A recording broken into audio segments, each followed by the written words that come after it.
আল্লাহ ভরসা আমরা গরু নিয়ে যাচ্ছি এবং যিনি পালন করছে সে একটু আমাদের সহযোগিতা করতেছে।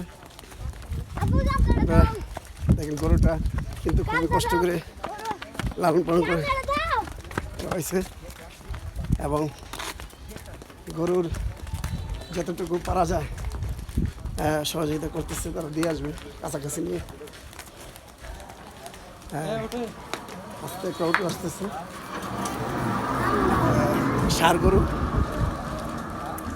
প্রায় 3 মাস যাবত পালন করা হয়েছে।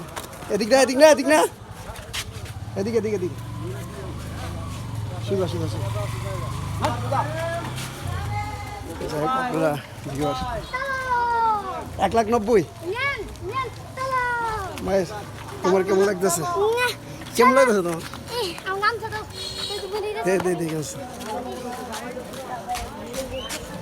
আলাবেন তোমার গরুটা কেমন লাগতেছে? আমার গরুটা ভালো লাগছে, অনেক ভালো লাগছে না তোমার গরুটা দেখে? যাই হোক আলামি বলছে যে গরুটা ভালো লাগতেছে, মাহিরও বলতেছে যে গরুটা খুবই চমৎকার। মায়ের বলো তোমার গরুটা কেমন লাগতেছে?